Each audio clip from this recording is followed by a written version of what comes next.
Hero మొత్తం కాదు ఒక్క ఇది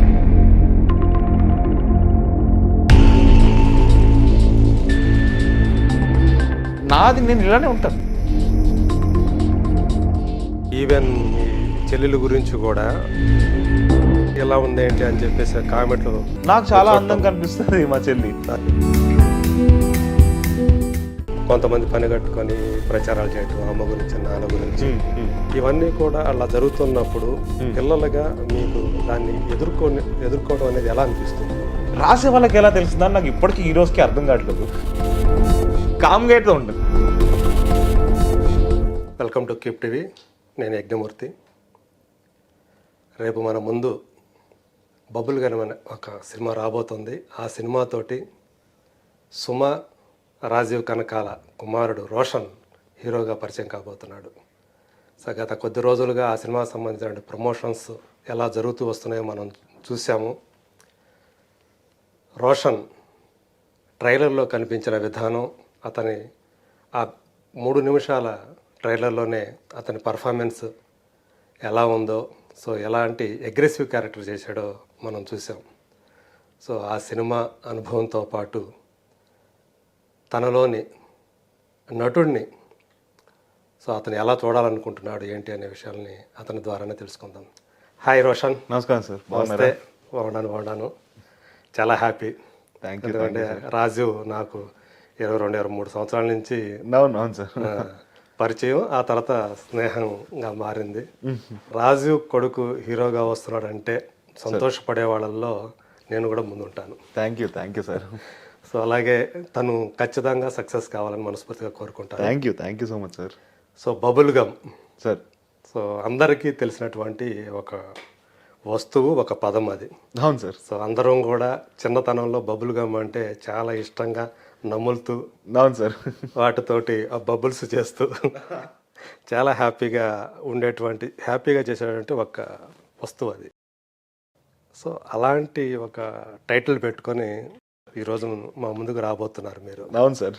సో బబుల్ గమ్ తోటి ఎలా, అంటే మీ ప్రయాణం అనేది స్టార్ట్ చేయడానికి ఈ బబుల్ గమ్ ఆ ప్రయాణాన్ని ఎలా ముందుకు తీసుకెళ్తుందని మీరు అనుకుంటున్నారు? ప్రయాణాన్ని ముందుకు ఎలా తీసుకెళ్తానంటే సార్, ఇప్పుడు ఈ ప్రమోషన్లు కానీ అంటే నాకు ఎవరో చెప్పారు, ఒక మంచి సినిమా చేసి దాన్ని కరెక్ట్గా ప్రమోట్ చేయకపోతే దానికి న్యాయం చేసినట్టు కాదు అని. ఎందుకంటే అది జనాల వరకు వెళ్ళాలి. ఇలాంటి ఒక సినిమా వస్తుంది అంటే ఇప్పుడు పెద్ద పెద్ద స్టార్లు అంటే వాళ్ళు ఏం చేయకపోయినా థియేటర్ వరకు వచ్చేస్తారు. వాళ్ళ సినిమా వస్తుంది అని ఒక పదం, అంటే ఎవరైనా ఊరికే అన్నా కూడా వస్తారు. నేను కొత్తగా వచ్చాను, కావాల్సినంత ప్రచారం వాళ్ళకి ఆటోమేటిక్ అయిపోతుంది. నేను కొత్తగా వస్తున్నాను కాబట్టి జనాలకి తెలిసి ఇలా ఒక సినిమా వస్తుంది, ఈ సినిమా చూడడానికి వెళ్ళాలి అని అనిపించాలంటే విపరీతమైన ప్రమోషన్లు చేయాలి. అండ్ నేను కూడా అంటే ఇంకా కంప్లీట్గా ఫిక్స్ అయిపోయాను. అంటే చాలా మంచి సినిమా తీసాం సార్, అదైతే ఆ క్లారిటీ అయితే ఉంది. దాన్ని జనాల వరకు ఎలా తీసుకెళ్లాలనేదే ఇంకా ఈ ఆల్మోస్ట్ ఒక 1 month నుంచి నాన్ స్టాప్గా నడుస్తూనే ఉంది. చాలా కష్టపడుతున్నావు. అవును సార్. సో అది నాన్ స్టాప్గా చేస్తూనే ఉన్నాం. ఇంకా ప్రయత్నాలు జరుగుతూనే ఉన్నాయి. అందరూ థియేటర్కి వస్తారని కోరుకుంటున్నాం. వచ్చి ఎంజాయ్ డెఫినెట్గా చేస్తారు. ఆ నమ్మకం అయితే ఉంది నాకు. అదే. సో అంటే మీ ప్రయాణానికి ఇది మంచి లాంచింగ్ అవుతుందని చెప్పేసి మీరు అవును సార్ ఆశిస్తున్నారు. Definitely sir.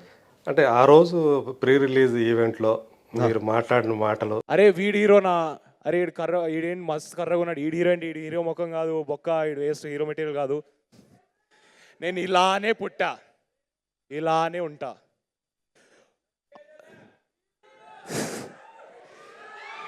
ఒక మనిషికి నలుపు తెలుపు అందం కాదు బ్రదర్. ఒక మనిషి సక్సెస్ని డిసైడ్ చేసేది ఆ మనిషి hard work, talent and discipline మాత్రమే డిసైడ్ చేస్తాయి. మనందరి నసీబుల్లో ఏం రాసి పెట్టిందో ఎవ్వడికి తెలియదు. కానీ నచ్చినట్టు మార్చుకుంటాం, కావాల్సింది లాక్కొని తెచ్చుకుంటాం. అది ఇజ్జత్ అయినా ఔకాదైనా. సో అందరూ కూడా ఎమోషనల్ అయ్యారు. సో చాలామంది కనెక్ట్ అయ్యారు కూడా. ఎందుకంటే మన మనిషి యొక్క రంగు చూసి లేదా లుక్స్ చూసి ఇవాళ ఒక అంచనాకు వచ్చేసే జడ్జి చేసేటువంటి సొసైటీలో ఉన్నాం మనం. సో ఆ ట్రోల్స్, దానికి సంబంధించిన ట్రోల్స్ ఇవన్నీ కూడా. సో మనం చూసుకుంటే స్టార్స్లో చాలామంది నలుపు రంగుతో ఉన్న వాళ్ళు ఉంటారు. రజనీకాంత్ దగ్గర చూసుకుంటే చాలా మంది. సో దానికి రంగుకి స్టార్డమ్కి సంబంధం లేదు. సో కానీ మీరు అంత అంటే దాని గురించి ప్రస్తావించడం, సో నేను ఇలాగే పుట్టాను, నేను ఇలాగే ఉంటాను అవును సార్. అని అంటే అంతగా మీరు ఆ ఎమోషనల్ అవ్వటానికి ఆ రోజు రీజన్ ఏంటి? సార్ మొదటిగా నేను నమ్మింది ఏంటి అంటే, నేను ఎప్పుడు బిలీవ్ చేసింది ఏంటంటే, ఆ, ఒక మనిషి అందం కానీ తన అంటే లుక్స్ కానీ నలుపు తెలుపు ఏదైనా అవ్వచ్చు, ఒక మనిషి సక్సెస్ని కానీ తను ఆ మనిషి ఎలాంటి వాడో అది డిసైడ్ చేయదు. నంబర్ 1 అది. అండ్ ఇదే ఇష్యూ నేను మన కంట్రీలో అవ్వచ్చు, ఎక్కడైనా అవ్వచ్చు, చాలామంది ఫేస్ చేస్తూ ఉంటారు. ఇప్పుడు కొంతమంది ఇంట్లో అరే ఆడేంటి అంత కర్రగా ఉన్నాడు, రిలేటివ్స్ వస్తారు, ఏంటి వీడు ఇంత నల్లగా తయారయ్యాడు, అది ఇది అంటే అలా చాలామంది ఫేస్ చేస్తుంటారు. చాలామంది బాధపడుతూ ఉంటారు, వాళ్ళు చెప్పుకోలేరు. సో నాకు ఏమనిపించిందంటే ఈ ఇష్యూ నా ఒక్కడిదే కాదు, ఇది చాలామంది ఫేస్ చేసిన ఇష్యూ. సో నాకు ఒక ప్లాట్ఫామ్ వచ్చింది ఆ ప్రీ రిలీజ్ స్టేజ్ పైన. సిద్ధు జొన్నలగడ్డ గారు, విశ్వక్ సేన్ గారు, అడివిశేష్ గారు, ఇంకా చాలామంది పెద్దలు ఉన్నారు. అండ్ అది చూస్తారని నేను అంటే ఆ ప్రోగ్రామ్ని కానీ ఆ వీడియోని కానీ నేను మాట్లాడితే చాలామంది చూస్తారని నమ్మాను. సో దాని గురించి నేను మాట్లాడదలుచుకుంది దాని గురించి, అంటే అది ఆ వర్డ్ అనేది స్ప్రెడ్ అవుతుందని. అదే అంటే మీ మీద కూడా అలాంటి ట్రోల్స్ బాగా వచ్చాయని? అవును సార్. అంటే నేను ట్రోల్స్ అని చెప్పలేను కానీ చాలా చదివాను, చాలా చూశాను, చాలామంది నా వెనకాల మాట్లాడడం కానీ నా డైరెక్ట్గా నాతో మాట్లాడడం కానీ చూశాను. సో నాకు అందుకే అంటే నా ఒక్కడికి మాత్రమే అంకితం కాదు అది, చూసే చాలా మందికి కూడా అంకితం. ఇప్పుడు రేపు పొద్దున్న ఇంకెవరినైనా కూడా అంటే ఇప్పుడు వాళ్ళ ఇంట్లో కానీ లేకపోతే ఎవరినైనా అంటే అరే వీడేంటి ఇంత కర్రగా ఉన్నాడు ఆ మాట రాకుండా ఉండాలి అంటే నా వంతు నేను ఎంత చేయగలుగుతానో చేద్దామని ఆ కోరికతో మాట్లాడాను. అండ్ డెఫినెట్లీ నేను కూడా ఇంకోటి ఏంటి చెప్పదలుచుకున్నానంటే, నాది నేను ఇలానే ఉంటాను, నేను ఇలానే పుట్టాను, నేను అద్దంలో నా మొహం చూసుకున్నప్పుడు నేను చాలా హ్యాపీగా ఉంటాను. ఈవెన్ మీ చెల్లెల గురించి కూడా ఎప్పుడైనా కనిపించినప్పుడు, ఏదైనా ఈవెంట్లో కనిపించినప్పుడు సొమ్ము కూతురు ఎలా ఉంది ఏంటి అని చెప్పేసి కామెంట్లు నాకు చాలా అందం కనిపిస్తుంది మా చెల్లి. అదే. అండ్ అందం అనేది ఒకరొకరి నుంచి మారిపోతూ ఉంటుంది. ఇప్పుడు ఎవరు ఇది అందంగా ఇప్పుడు నేను ఒకరికి అందంగా కనిపించచ్చు, నేను ఇంకొకరికి చాలా దరిద్రంగా కనిపించచ్చు. సో అది పర్స్పెక్టివ్ మాత్రమే తప్పితే ఇదే అందం అని ఎవరు చెప్పలేరు, చెప్పకూడదు కూడా. అంటే మన దౌర్భాగ్యం ఏంటంటే సార్, ఈవెన్ పెళ్లిలో కూడా అవును సార్, అమ్మాయి కానీ అబ్బాయి కానీ తెల్లగా ఉందా, అవును ఎగ్జాక్ట్లీ అదే, తెల్లగా ఉన్న వాళ్ళని పెళ్లి చేసుకోవాలి, అదే ఒకటి అమ్మాయి క్యారెక్టర్ కానీ లేకపోతే అబ్బాయి క్యారెక్టర్ కానీ ఎవరు ఫస్ట్ అంటే కనిపించేది చూస్తారు కానీ లోపల ఏముంది చూస్తారు తప్ప లోపల మనిషి ఏంటి అంటే మనిషి మంచిగా చూసుకోగలుగుతాడు లేదా ఇవన్నీ తర్వాత వస్తాయి. నాకు తెలిసి ఫస్ట్ అది ఆలోచించాలి కదా సార్. అవును. సో అమ్మ కూడా అప్పుడు నేను చూశాను అది సార్, మీరు ఆ మాటలు చెప్తా ఉంటే తను కూడా ఎమోషనల్ అవటం సార్. తర్వాత మీ స్పీచ్ అయిన తర్వాత తను వచ్చి మిమ్మల్ని ముద్దు పెట్టుకోవడం కావాలి. సో అమ్మ నాన్నలో మీకు సంబంధించి సో వాళ్ళ సపోర్ట్ ఎలా ఉంటుంది? సో డెఫినెట్గా డే 1 నుంచి నాకు అంటే మొదటిగా నాకు ఎక్కడ సపోర్ట్ చేశారు అంటే, చిన్నప్పటి నుంచి నాకు ఒకటే మాట చెప్పారు, నీకు నచ్చింది నువ్వు చెయ్యి నీ లైఫ్లో, అది ఈరోజు నీకు యాక్టింగ్ అనిపించచ్చు, తర్వాత మారినా పర్వాలేదు, నీకు ఎప్పుడు ఏది నచ్చుతుందో దాన్నే ఫాలో అంటే నీ మనసు ఏం కోరుకుంటుందో దాన్నే ఫాలో. అంటే ఇప్పుడు నువ్వు నాకు ఎప్పుడు ఏ రోజు కూడా మా అమ్మ కానీ నాన్న కానీ తాత నాన్నమ్మ ఎవ్వరు చెప్పలేదు నువ్వు యాక్టరే అవ్వాలని, ఎవ్వరు చెప్పలేదు. లేదు నీకు ఇప్పుడు నీకు యాక్టర్ అవ్వాలని ఉంది కదా, తర్వాత నీకు మనసు మారినా నీకు వేరేది నచ్చినా అదేనా చెయ్యి అని చెప్పారు. లక్కీలీ నా మనసు మారలేదు, మారదు కూడా ఎప్పటికీ, నేను ఇదే చేస్తుంటాను. బట్ అది ఫస్ట్ అలా సపోర్ట్ ఇచ్చారు సార్. అండ్ సినిమా పరంగా వస్తే యాక్టింగ్ గురించి కానీ చాలా నేర్చుకున్నాను నాన్న దగ్గర నుంచి, అమ్మ దగ్గర నుంచి.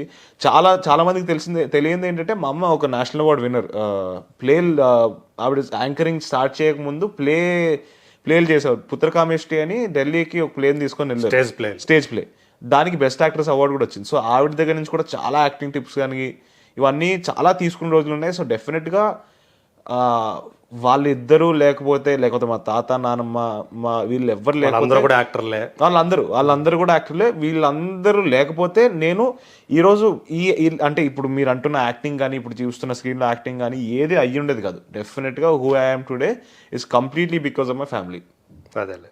అంటే చిన్నప్పటి నుంచి మీ చిన్నతనంలో తాతయ్యని నాయనమ్మని చూశారు. సో వాళ్ళు చాలా మంది యాక్టర్లకు వాళ్ళు నటన నేర్పించడం చూశారు. అవును సార్. అట్లాగే నాన్న నటుడు అయ్యాడు, అమ్మాయి యాంకరు. సో తను కూడా తనలో మంచి నటి ఉంది. ఇవన్నీ చూసేటప్పుడే ఆ ఇంట్రెస్ట్ అనేది ఆ చిన్నతనంలోనే మీకు కలిగిందంటారా, లేకపోతే? నాకు అంటే నేను పుట్టినప్పుడు ఇన్స్టిట్యూట్లో అంటే మా ఇల్లు ఇన్స్టిట్యూట్లో ఉండేది సార్, అక్కడ పాత కాలనీలో. సో ఫస్ట్ ఫ్లోర్లో ఇల్లు ఉండేది, గ్రౌండ్ ఫ్లోర్లో ఇన్స్టిట్యూట్, అంటే మొత్తం కలిసిపోయి ఉండేది. సో నాకు తెలిసి సబ్కాన్షియస్గా అంటే ఎక్కడో ఇన్ఫ్లుయెన్స్ చేసి ఉంటుందేమో, కానీ నాకు చిన్నప్పటి నుంచే యాక్టింగ్ అంటే చాలా ఇష్టం. అంటే నిజమైన ప్రేమ అనుకోవచ్చు అమ్మ తర్వాత. ఓకే. ఒక నిజమైన ప్రేమ అంటే యాక్టింగ్, సినిమాలు అనేది. సో డెఫినెట్గా చిన్నప్పటి నుంచే ఇంట్రెస్ట్ ఉంది సార్, కానీ అది వీళ్ళని చూసో వాళ్ళని చూసో ఇన్ఫ్లుయెన్స్ అయ్యి ఉండదు సబ్కాన్షియస్గా. లక్కీగా నాకు నా వంతు అంటే నాకే ఇంట్రెస్ట్ ఉంది కాబట్టి అలా జరిగిపోయింది అది. అదే. తాతయ్య వచ్చేసి క్యారెక్టర్ ఆర్టిస్ట్గా కొన్ని సినిమాల్లో విలన్గా కూడా ఆయన మంచి పేరు తెచ్చుకున్నారు. బట్ ఒక స్టార్ యాక్టర్ అని అనిపించుకోలేకపోయారు. అవును సార్. నాన్న చూసుకున్నా కానీ నాన్న కూడా కొన్ని సినిమాల్లో హీరోగా చేశారు. తర్వాత తను కూడా క్యారెక్టర్ ఆర్టిస్ట్గా స్థిరపడ్డారు. అవును సార్. సో వాళ్ళిద్దరిని పోల్చుకుంటే మీకంటూ ఒక గోల్ ఏర్పరచుకున్నారా? ఏదైనా ఒక యాక్టరో లేకపోతే ఒక హీరోగానో అవును సార్. నేను రాణించాలి, పేరు సంపాదించుకోవాలి అలాంటిది ఏదైనా ఉందా? అంటే వాళ్ళు సాధించలేనిది ఏదైనా సాధించాలి అన్నట్లుగా. నంబర్ 1 ఏంటంటే సార్, వాళ్ళు చాలా సాధించారు డెఫినెట్గా. వాళ్ళ పరిధుల్లో కానీ వాళ్ళకు ఉండే సిచ్యువేషన్స్ పరంగా వాళ్ళు చాలా అంటే చాలా సాధించారు. చాలా గొప్ప పేర్లు తెచ్చుకున్నారు ఇద్దరు, అండ్ అమ్మ కూడా అలాగే.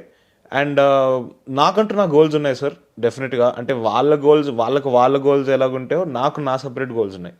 ఇప్పుడు వాళ్ళది తక్కువ చేయడం కానీ నాది ఎక్కువ చేయడం కానీ అస్సలు చేయను. నా గోల్ నాది. ఓకే. సో డెఫినెట్గా నాకు అంటే రాణించాలి అనే పదం వాడకుండా డెఫినెట్గా అంటే నాకు నా అంబిషన్స్ ఉన్నాయి. నేను ఒక లెవెల్లో ఊహించుకుంటున్నాను నన్ను. అది నేను కష్టపడో ఏదో ఒకటి చేసో రీచ్ అవుతాను.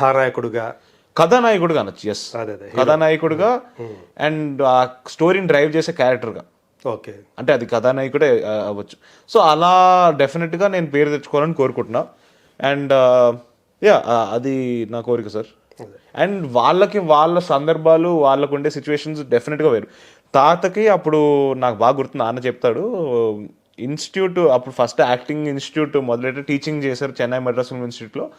తర్వాత తాత సినిమాలకు వచ్చారు, డైరెక్షన్ చేశారు, అని చేశారు, మంచి పేరు వచ్చింది. అప్పుడు ఎవరో అంటే నాకు గుర్తులేదు ఎవరు మాట్లాడారో కొంచెం భయపెట్టారు. చూసుకో దేవదాస్, ఇప్పుడు ఇలా వస్తున్నావు, ఈ వైపు వస్తున్నావు, రెండూ కాకుండా అయిపోతుందేమో, ఒక వైపు ఫిక్స్ అయిపోను. డైరెక్షన్ వైపు వచ్చినప్పుడు డైరెక్షన్ వైపు వచ్చినప్పుడు ఇప్పుడు బాగా ఒక టీచర్గా చాలా బాగా పేరు వస్తుంది, రెండూ కాకుండా అయిపోకుండా ఉండాలి, ఒక దానికి ఫిక్స్ అయిపో అని చెప్తే ఇంకా మా తాతకి అప్పటికి ఉండే సిచ్యువేషన్ బట్టి నాకు తెలిసి అలా సెటిల్ అయిపోయారు. ఓకే. సో నాన్నకు ఉండే చాలా సందర్భాలు కానీ ఇంకా ఏమేమో ఉండుంటాయి. దానివల్ల వాళ్ళు దాన్ని ఇంకా ఫోకస్డ్గా అప్పుడు ముందరికి తీసుకెళ్ళలేదు. అండ్ నేను డెఫినెట్గా చచ్చో చెడో ఏదో ఒకటి చేసి ఇక్కడే ఉంటాను, నా పేరు నేను సంపాదించుకుంటా. సో అందులో మొట్టమొదట నిర్మలా కాన్వెంట్లో అవును సార్, మిమ్మల్ని మీరు ఒకసారి టెస్ట్ చేసుకున్నట్టున్నారు. అవును సార్. ఆ తర్వాత ఎందుకు కావాలని గ్యాప్ తీసుకోవటం? అంటే ఏజ్ గురించి, చదువు మీద దృష్టి పెట్టాలని? ఏజ్ గురించి సార్, డెఫినెట్గా ఏజ్ గురించి, చదువు గురించి. కానీ చదువు ఎప్పుడు సరిగ్గా ఎక్కలేదు, అది వేరే విషయం లేండి. బట్ నిర్మలా కాన్వెంట్ చేసినప్పుడు చాలా చిన్నోండి. అంటే నేను ఎక్స్పీరియన్స్ చేయడానికి, అంటే సెట్ ఎలా ఉంటుంది, సెట్లో డైనమిక్స్ ఏంటి, అంటే ఏం జరుగుతూ ఉంటుంది, ప్రైమరీగా ఒక యాక్టింగ్ ఎక్స్పీరియన్స్ కానీ ఇవన్నీ వస్తాయి కదా అని చేసింది. అండ్ డెఫినెట్గా చాలా నేర్చుకున్నానంటే ఆ సెట్లో సినిమాటోగ్రఫర్లో త్రూ కానీ అబ్జర్వ్ చేసి కానీ లైటింగ్ ఏం చేస్తున్నారు అవన్నీ, అంటే అప్పుడు ఉండే అండర్స్టాండింగ్. నాగార్జున గారిని కలిసా సార్. అప్పుడు ఒక సీన్ కూడా అది సినిమాలో ఉందో లేదు నాకు గుర్తులేదు. సో కలిసాను సార్ డెఫినెట్గా. ఓకే. మొన్న బిగ్ బాస్కి వెళ్ళినాం ఫినాలికి, గ్రాండ్ ఫినాలికి, ఆయన అక్కడికి కలిసాను. ఓకే. సో ఆయన ఎప్పుడన్నా ఆయన సలహాలు కానీ ఇవ్వటం కానీ అట్లాంటి ఏదైనా జరిగిందా అప్పుడు నిర్మలా కాన్వెంట్ టైంలో కానీ తర్వాత కానీ? అంత అంటే మాకు ఆయనకి అంత టైం లేదు సార్. డెఫినెట్గా ఆయన టైం ఉంటే ఆయన మాట్లాడి ఉండేవాళ్ళని, ఆయనతో అడిగి ఉండేవాడిని. మొన్న ఒక వీడియో కూడా చేస్తాం, అంటే ఆయనతో. అంటే ఆయన ఎంత అంటే లైక్ నాకు గొప్ప విషయం ఏంటంటే ఆ గ్రాండ్ ఫినాలే రోజు ఆయన అంటే అయిపోయింది, మా స్టేజ్ పనికి వెళ్ళాం, అయిపోయింది. ఆయనకి బ్రేక్ వచ్చినప్పుడు ఒక రీల్ చేస్తారా సార్ అని అడిగాం. అంటే మా సినిమాకి సంబంధించింది ఏం లేదు. మేము నాకు అక్కడ ఒక డౌట్ వచ్చింది. మీరు చూస్తేనేమో అక్కడ విజయవాడలో ఏడో ఆ రోజు ప్రోగ్రామ్ ఏదో ఉంది మీకు? అవును సార్. అంటే ఆ shooting Bigg Boss the 1 day ముందే అయిపోయింది. ఓకే. మీ పార్ట్ వరకు 1 day ముందే వచ్చేసి? అవును. చేసి తర్వాత మేము విజయవాడకి వెళ్ళిపోయాం, అక్కడ కాలేజ్ దీనికి వెళ్ళిపోయాం. రైట్. ఈ బిగ్ బాస్ షోలు అన్ని మధ్యలో ఆయన బ్రేక్ లో ఒక రీల్ చేస్తారు సార్. మాతో ఏం లేదు, మిమ్మల్ని వచ్చి బబుల్ గమ్ లవ్ స్టోరీ కాబట్టి ఎలా లవ్ చేయాలి ఇవన్నీ అడిగితే ఆయన ఆ షూటింగ్ మధ్యలో బ్రేక్ లో ఆయన చేశారు మాకోసం ఒక రీల్. అండ్ ఫస్ట్ ఏమైందంటే షూట్ చేసే కెమెరామెన్ వాళ్ళు ఆడియో రికార్డ్ చేయలేదు. తర్వాత వచ్చి ఆయన అంత బిజీగా ఉండి ఇప్పుడు సడన్ గా ఆడియో లేదు అంటే ఏమనుకుంటారు అని చెప్పి మళ్ళీ మగ సినిమా లాగా ఉందా? మూగ సినిమా లాగా ఉంది. సో నిర్మోహమాటంగా ఆయన దగ్గరికి సార్ ప్లీజ్ సార్ ఒక్కసారి ఆడియో సారీ ఎందుకు చెప్తున్నావు చలో మళ్ళీ చేద్దాం అని సేమ్ అనేది చేశారు. అది నాకు చాలా గొప్పగా అనిపించింది. అంటే ఆయనకి ఆ షూటింగ్ మధ్యలో మమ్మల్ని సపోర్ట్ చేయడానికి ఆ ఇంట్రెస్ట్ ఉంది చూడండి, అది చాలా నచ్చింది నాకు. అది చాలా అంటే రెస్పెక్ట్ కానీ అన్ని కూడా ఆయన వైపు బిల్డ్ చేశాయి. అంటే మళ్ళీ రెండోసారి చేయడానికి సౌండ్ పోయింది, మళ్ళీ అక్కడ ఆయన బిగ్ బాస్ షూటింగ్ జరుగుతుంది, అవును. ఆయన ఫ్రీగా ఏం లేరు, అయినా కూడా ఆయన చేశారు. సో అది చాలా గొప్పగా అనిపించింది సార్ నాకు. సో ఇలాంటి ఇన్సిడెంట్స్ మనకి ఇన్స్పిరేషన్ అనుకోవాలి. అవును అవును. సో ఈ సినిమాని అంటే పర్టికులర్గా ఈ సబ్జెక్ట్ని మీ లాంచ్ ప్యాడ్గా ఎన్నుకోవడానికి ఏదైనా ఉందా? ఇది అంతకుముందు ఏదైనా స్టోరీస్ విన్నారా? సార్ ఒక కపుల్ ఆఫ్ స్టోరీస్ విన్నాను సార్, కానీ ఈ సినిమా నాకు అంటే విన్నప్పుడు ఎంత ఇంపాక్ట్ ఇచ్చింది అంటే కంప్లీట్గా నాకు నరేషన్ ఇస్తున్నప్పుడు రవి ఆ స్టోరీలోకి పట్టుకొని వెళ్ళిపోయాడు. యాక్చువల్గా రవి అంతకుముందు క్షణం డైరెక్టర్, అలాగే కృష్ణ అండ్ హిజ్ లీలా. అవును సార్. సో అలాంటి సినిమాలతోటి అతను చాలా మంచి పేరు సంపాదించుకుంటే మంచి రైటరు. అవును సార్. సో మిమ్మల్ని హీరోగా తీసుకొని మిమ్మల్ని లాంచ్ చేయాలని అతనికి ఎందుకు అనిపించింది? ఎప్పుడైనా మాట్లాడారా? డెఫినెట్గా సార్. అంటే ముందు ఎలా కలిసామంటే మేము ఒక సంగీత్లో నేను రవి క్యాజువల్గా కలుసుకున్నాం, మాట్లాడుకున్నాం. అంటే పెద్ద ఊరికే మా సినిమా గురించి మాట్లాడుకున్నాం. నాకు రవికాంత్ ఎవరో తెలుసు, రవికాంత్కి అప్పటికి నేను ఎవరో ప్రాపర్గా తెలియదు, ఎందుకంటే నేను వెళ్ళి డైరెక్ట్గా నేను సో కొడుకుని పరిచయం చేసుకోలేదు. ఇలా డీసెంట్గా మాట్లాడుకున్నాం, అప్పుడు ఫ్రెండ్స్ అయ్యాం. తర్వాత ఒక సంవత్సరం తర్వాత అంటే నేను ఒక 2-3 కథలు అవుతున్నాయి అనుకొని అవ్వట్లేదు. సో అప్పుడు రవికాంత్ ఊరికే అడిగాను, రవి ఊరికే నాకు జస్ట్ డిస్కస్ చేయడానికి కలుద్దాం అనుకుంటున్నాం, ఊరికే ఒక కాఫీ కలుద్దామని అడిగాను. ఆ రోజు రవికి ఏం తట్టిందో అంటే మేబీ నన్ను చూసి తన దగ్గర ఉండే స్టోరీ క్యారెక్టర్ లాగా నేను కనిపించానేమో తనకి. సో ఆ రోజు చెప్పాడు, అంటే మాట్లాడుకుని ఒక 10-15 నిమిషాల తర్వాత రవి అన్నాడు, నా దగ్గర ఒక స్టోరీ ఉంది వింటావు అంటే, భయ్యా నువ్వు చెప్తావు అంటే నేను ఎందుకు వినను, ప్లీజ్ నాకు చెప్పు అని చెప్పి విన్న తర్వాత నాకు చాలా అంటే చాలా నచ్చేసింది. రవికి కూడా సంభవ్ నేను ఆ క్యారెక్టర్లో కనిపించాను. ఓకే. అంటే నేను ఆ క్యారెక్టర్గా కనిపించడం వల్ల రవికి నచ్చింది. అండ్ తర్వాత రవి కూడా చాలా ప్రాక్టికల్ మనిషి, జస్ట్ కనిపించాను కానీ వదిలేదు. ఒక ఆడిషన్ కూడా అడిగేశాడు. తర్వాత నెక్స్ట్ డే ఒక అంటే ఆడిషన్ లాగా ఇచ్చేసి ఒక సీన్ తీసుకొని చేసిన తర్వాత ఓకే అనుకున్నాం. దెన్ ముందరికి వెళ్ళాం. ఓకే. ప్రైమరీగా మీరు అడిగిన క్వశ్చన్కి రవికి నాకు తెలిసి నేను ఆ క్యారెక్టర్ లాగా 100% కనిపించాను ఆ రోజు. సో డెఫినెట్గా చాలా అగ్రెసివ్ గా ఉంది కదా ట్రైలర్లో చూసినప్పుడు. నిజ జీవితంలో రియాలిటీకి వచ్చేటప్పటికి రోషన్ అలాగే ఉంది. అయ్యో లేదు సార్, అస్సలు లేదు సార్. అంత అగ్రెసివ్గా అయితే ఎప్పుడూ లేను, ఈ సినిమాలో ఉన్నంత అగ్రెసివ్గా అయితే ఎప్పుడు లేను. అట్లానే మెతక అబ్బాయి కూడా కాదు. మెత్తగా అబ్బాయి అయితే కాదు సార్. అంటే ఎవరైనా వచ్చి ఊరికే ఇబ్బంది పెడుతున్నారంటే అంటే ఆ లెవెల్లో కోప్పడినేమో కానీ మాట్లాడేస్తాం. అంటే దాన్ని ఎలా డీల్ చేయాలి అలా డీల్ చేసేస్తా. అదే కామ్గా అయితే ఉండవు. కామ్గా అయితే ఉంటుంది. ఎవరైనా వచ్చి ఊరికే ఇరిటేట్ చేస్తే రెస్పాండ్ అవుతా. సో బబుల్ గమ్లో క్యారెక్టర్, అది ఆ క్యారెక్టరైజేషన్ ఎలా ఉంటుంది? బబుల్ గమ్లో క్యారెక్టర్, నా క్యారెక్టర్ పేరు ఆది సార్. సో క్యారెక్టరైజేషన్ ఎలా ఉంటుందంటే, నేను ఒక అసిస్టెంట్ డీజే, మిడిల్ క్లాస్ అబ్బాయిని. మా ఫాదర్కి ఒక చికెన్ షాప్ ఉంటుంది, నేను ఒక మిడిల్ క్లాస్ అబ్బాయి. నాకు చేశాడు కదా character, father character sir. Father character Jayarameshwar గారు అని సిద్ధు జొన్నలగడ్డ గారు బ్రదర్, ఆయన చేశారు. హర్ష వేరే క్యారెక్టర్ చేశాడు సినిమాలో. అవునా? సో మా ఫాదర్కి ఒక చికెన్ షాప్ ఉంటుంది. నాకు ఎలాగో అంటే ఆ ఇంటర్నెట్ క్యాఫేలు ఇవన్నీ ఉండేవి కదా, అంటే ఇది నేను రాసుకున్న స్టోరీ. ఈ సినిమాకి మొదలవకముందు ఎందుకు వీడు డీజే అవుదాం అనుకున్నాడు అంటే, ఇంటర్నెట్ క్యాఫేలో ఏదో రోజు గేమ్ ఆడడానికి వెళ్తున్నప్పుడు పక్కన కౌంటర్లో ఒక అన్న డీజే కాన్సర్ట్ వీడియో చూస్తున్నాడు, అది భలే ఉంది ఇది ఏదో ఉందని. అలా వాడికి మొదలవుతున్నాం అది డీజే అవుదాం అని. సో అలాగా వాడు ఎలా చేయాలో అర్థం కాక ఇక్కడ ఏదో క్లబ్లో వీటిలో డీజేలు ఉంటారు కదా, వాళ్ళ దగ్గర జాయిన్ అవుతాడు. ఒక డీజే దగ్గర అసిస్టెంట్గా పనిచేస్తుంటాడు. వాడేమో వీడిని కొంచెం ఇబ్బందులు పెట్టి అన్నీ చేసి ఫైనల్గా కొన్ని సినారీస్ జరుగుతాయి. అది సినిమా చూస్తే తెలిసింది. సో ఓవరాల్గా స్టార్టింగ్ అంతా కూడా కొంచెం మెత్తగా మరీ అంటే ఈ వరల్డ్కి వచ్చేసరికి, ఎందుకంటే ఒక మిడిల్ క్లాస్ అబ్బాయికి ఇటువైపు వచ్చేసరికి కొంచెం అంటే అరే వాళ్ళు పెద్దోళ్ళు రా అన్నట్టు ఒక ఫీలింగ్ ఉంటుంది. సో అలా ఇలా చేతులు కట్టేసుకొని అన్న ఓకే అన్నట్టు ఉంటాడు. కొంచెం ఒబీడియంట్గా ఉంటాడు ఫస్ట్లో, తర్వాత సినిమాలో ఉంటుంది. ఓకే. అంటే ఆ లవ్లో అతను ఎదుర్కొన్నటువంటి తర్వాత ఒక అమ్మాయి వచ్చి కలుస్తుంది ఈ సందర్భాల్లో. తను ఒక హై ఎండ్ సొసైటీ నుంచి వచ్చిన అమ్మాయి, వీళ్ళు ఎలా లవ్లో పడ్డారు, ఏం జరిగిన తర్వాత అనేది స్టోరీ. ఒక బిలో మిడిల్ క్లాస్ అమ్మాయికి ఒక డబ్బున్న అమ్మాయికి మధ్య లవ్ స్టోరీ. అవును సార్. సో ఇందులో చూస్తే మీ క్యారెక్టర్లో కొంత ఆ వేరియేషన్స్ మీరు అన్నట్టు స్టార్టింగ్లో కాస్త ఒబిడియంట్గా ఉంటే తర్వాత యారోగెంట్గా మారారు. సో ఈ ఫేసెస్ అన్నిటినీ కూడా మీరు చేసేటప్పుడు సార్ ఎలా అనిపించింది మీకు? ఈజీగా చేసేయగలిగారా? సెట్లో అయితే చాలా ఈజీగా వచ్చింది సార్. ఎందుకు అంటే నేను రవికాంత్ 1 month రిహర్సల్స్ వర్క్షాప్లు పెట్టేసుకున్నాం.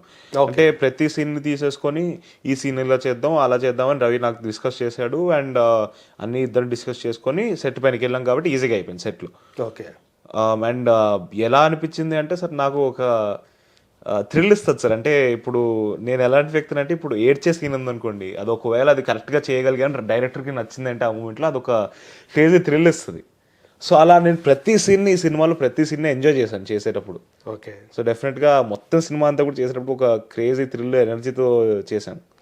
అంటే ఇందులో ఒక లవర్ బాయ్ ఉంటాడు మీ క్యారెక్టర్లో, అట్లా ఒక ferocious angry young man definitely sir అది కూడా ఉంది, ఆ కోణం కూడా ఉంది సార్.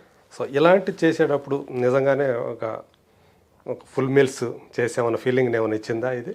అవును సార్. అంటే రవి రాసుకున్న స్క్రిప్ట్ అయితే ఓవరాల్గా చాలా ఎమోషన్స్ ఉన్నాయి, ఆల్మోస్ట్ అన్ని ఎమోషన్స్ ఉన్నాయి. అండ్ అది దాంట్లో మదర్ ఎమోషన్ కూడా ఉంది. అంటే కొన్ని సీన్స్ మదర్తో ఉన్నాయి. రవి రైటింగ్లో నాకు బ్రిలియంట్గా అనిపించింది ఏంటంటే ప్రతి ఒక్క క్యారెక్టర్కి వాళ్ళ మూమెంట్ ఉంది. అంటే ఏదో వాళ్ళు క్యారెక్టర్ ఆర్టిస్ట్ లాగా వచ్చి ఏదో ఒక చిన్న డైలాగ్ చెప్పేసి వెళ్ళిపోకుండా వాళ్ళకి వాళ్ళ స్పేస్ ఉంది. అంటే వాళ్ళు వాళ్ళ డైలాగ్ చెప్తున్నప్పుడు ఇంకెవ్వరు కనిపించరు. ఆ స్పేస్ అందరి క్యారెక్టర్స్కి ఇచ్చాడు. అండ్ ప్రతి క్యారెక్టర్ ఇప్పుడు ఒక ఫాదర్ క్యారెక్టర్, మా ఫాదర్ క్యారెక్టర్ చాలామంది రిలేట్ అవుతారు చూసినప్పుడు. కానీ ఆయనకి రాసిన డైలాగ్స్ కానీ అన్నీ మన లైఫ్లో ఇంకా అంటే జయరామ్ గారు మీరు అందరూ? అవును, అదే కోట జయరామ్ గారు, జయరామ్ ఈశ్వర్ గారు అని సిద్ధు జొన్నలగడ్డ గారు బ్రదర్. ఓకే. అవునా? సొంత బ్రదర్, ఎల్డర్ బ్రదర్. అవునా? అవును. ఓకే. ఓకే. ఆయన యుఎస్ నుంచి రిటర్న్ వచ్చారు. ఆయన 15 ఏళ్ళలో 20 ఏళ్ళలో అక్కడ పని చేశారు. అక్కడ జాబ్ అంతా వదిలేసి యాక్టింగ్ అని చెప్పి ఇక్కడికి వచ్చారు. ఓకే. అవును. ఇదివరకు చేశారా వేరే సినిమా ఏమన్నా? ఇంకోటి ఏదో చేసినట్టు సార్, అది రిలీజ్ అవ్వాలి, ఇదే ఫస్ట్ అవుతుంది. ఓహో, ఆయన కూడా ఆల్మోస్ట్ ఇదే డెబ్యూ మీ నాన్నగా చేశారు. అవును సార్. ఓకే. సో ఈ సినిమా అంటే మీరు ఒప్పుకునేటప్పుడు ఎవరికైనా కథ వినిపించడం, అమ్మకి కానీ నాన్నకి కానీ ఏమన్నా చెప్పారా? అమ్మ ఏమన్నా? సో ఓవరాల్గా మొత్తం ఫైనల్ డ్రాఫ్ట్ అయిపోయిన తర్వాత అమ్మ నాన్నకు వినిపించాను సార్. ఓకే. వాళ్ళ ఇద్దరికి కూడా చాలా నచ్చింది. అండ్ ఓకే గో హెడ్ అన్నట్టు ఒక గ్రీన్ సిగ్నల్ కూడా ఇచ్చేసారు. ఓకే. సో సినిమా చూసారా వాళ్ళు? చూసారు సార్ మొన్న.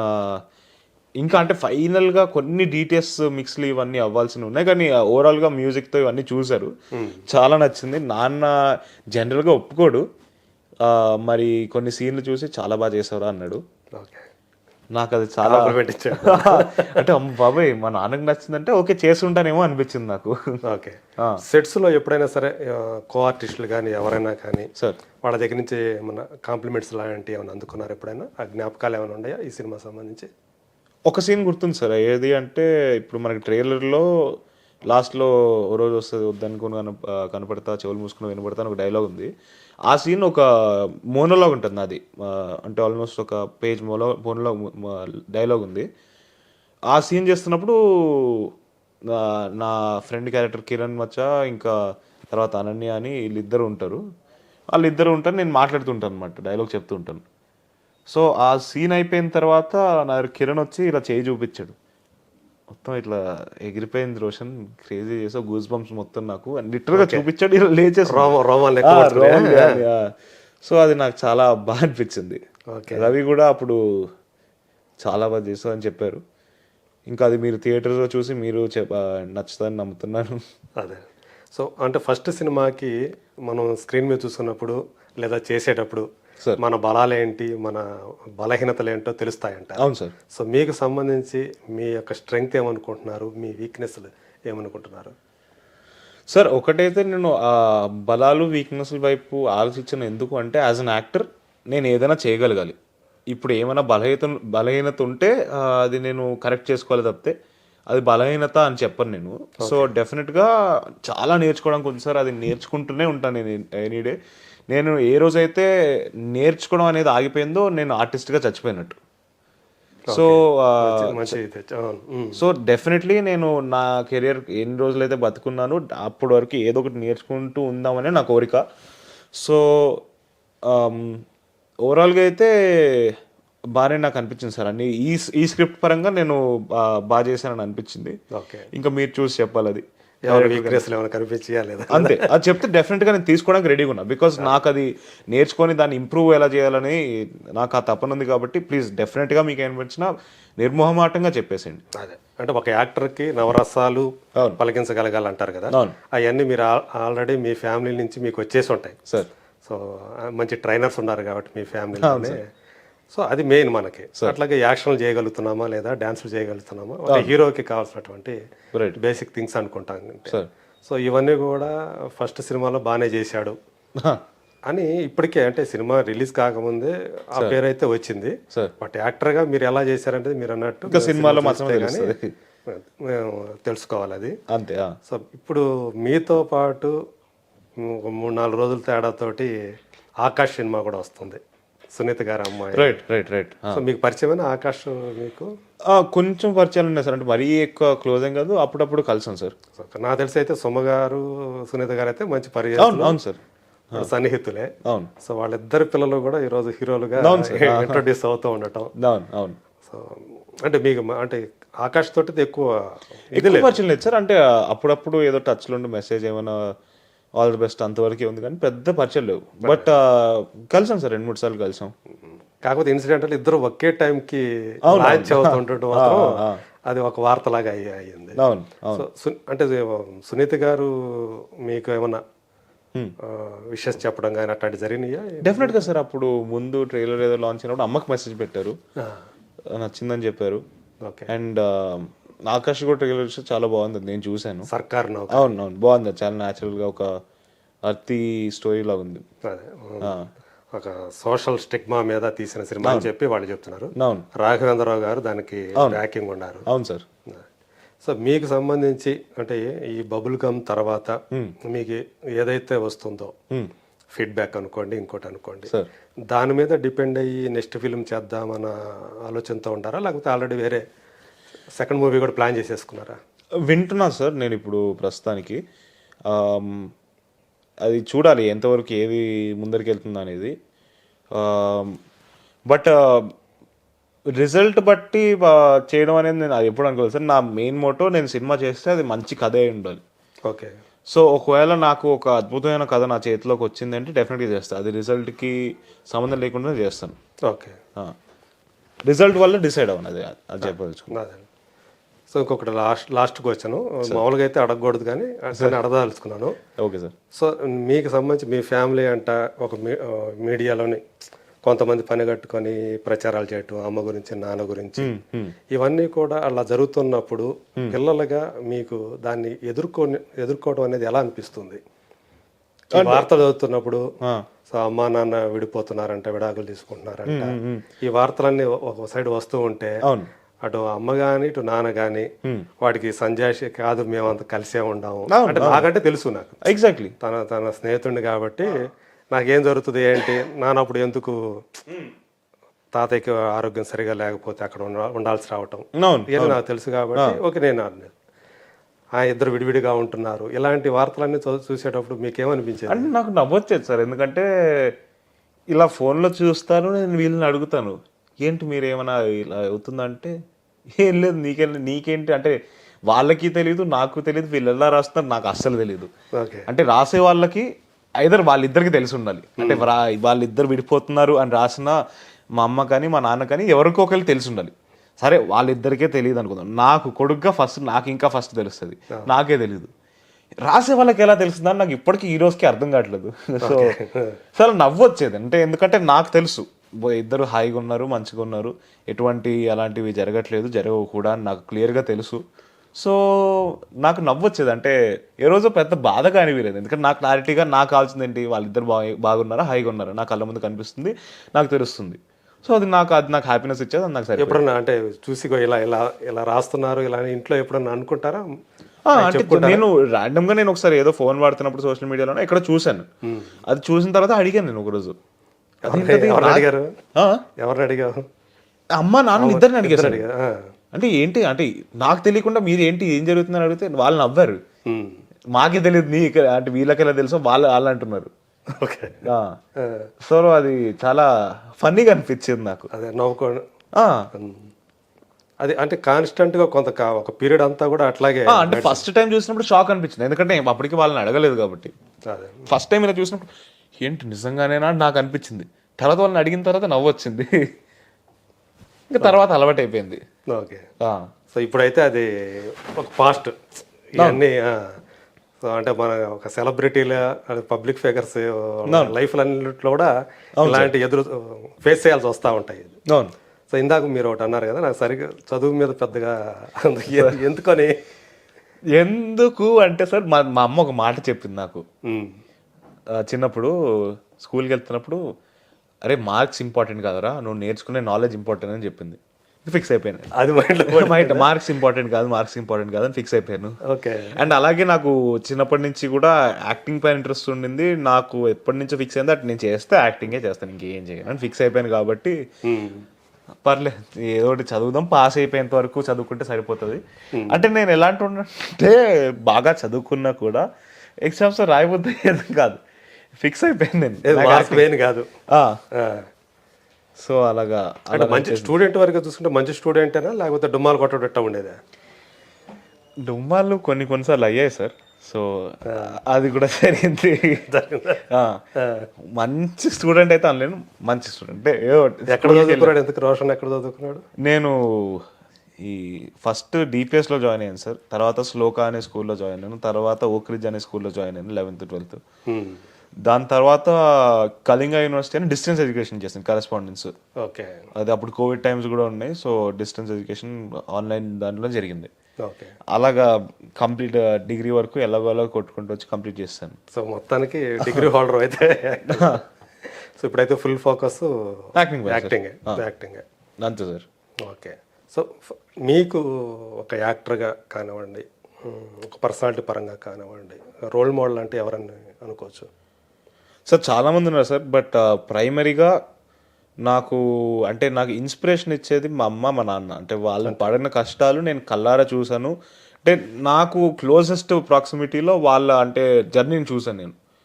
సో నాకు మా అమ్మ నాన్న, మా తాత, మా నాన్నమ్మ, వీళ్ళందరి జర్నీలు నేను అంటే నాకన్నా దగ్గరగా ఇంకెవరు చూసి ఉండకపోవచ్చు. సో ఈ నలుగురు కన్నా నాకు ఇంకెవరు దీనికి మించి ఇన్స్పిరేషన్ ఎవరు లేరు. డెఫినెట్గా చాలామంది ఉన్నారు, బట్ ఈ నలుగురే సార్ నాకు మేజర్ ఇన్స్పిరేషన్. మీ ఇంట్లో వాళ్ళే? అవును సార్, మీ వాళ్ళే. అవును. అదే. సో వాళ్ళ ప్రోత్సాహము సార్, ఆ సపోర్ట్ తోటే మీరు ముందుకు వెళ్ళాలని. అవును సార్.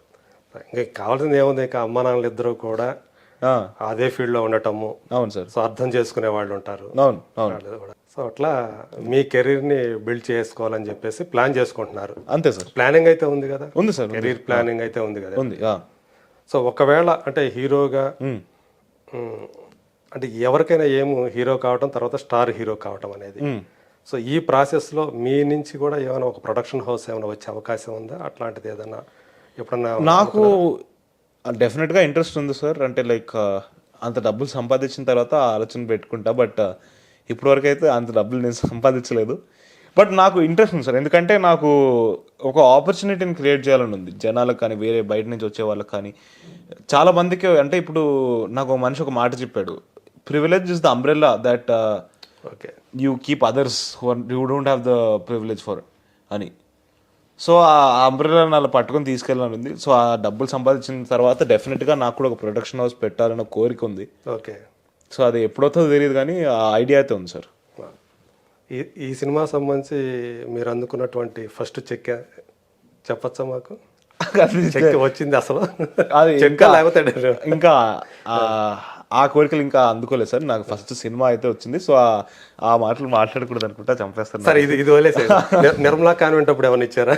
ఇచ్చారు సార్, 10,000 ఇచ్చారు. 10,000 క్రికెట్ బ్యాట్ కొనుక్కోమని ఇచ్చారు. ఇంకా ఆ వయసుకి నాకు దానికన్నా ఎక్కువ సంతోషం ఏం లేదు. ఓకే. సో దానికన్నా అంటే అప్పుడు హ్యాపీగా అనిపించింది. అంతే కదా, ఫస్ట్ చెక్ తీసుకున్నాము. ఓకే అనిపించింది. Thank you Roshan. Thank you so much. Bubble Gum అనే సినిమా ఖచ్చితంగా మీకు హీరోగా ఒక మంచి లాంచ్ ప్యాడ్ అవ్వాలని చెప్పి మనస్ఫూర్తిగా కోరుకుంటూ, so Raju and Suma Kanakala, so వీళ్ళ కుమారుడిగా సార్ ఖచ్చితంగా సక్సెస్ కావాలని, సో వాళ్ళ ఆశయాలు కూడా వాళ్ళ ప్రోత్సాహాన్ని అందిపుచ్చుకొని మీరు సార్ ద హీరోగా అలాగే మంచి యాక్టర్గా ఎదగాలని పేరు తెచ్చుకొని మనస్ఫూర్తిగా కోరుకుంటూ thank you sir, thank you so much. Grand new year sale already ఉన్న తక్కువ తరుగులో ఇంకా 1% తక్కువ. డైమండ్ జ్యువెలరీ క్యారెట్ కు 5000 తక్కువ. ఈ ఆఫర్ జనవరి 1 వరకు మాత్రమే.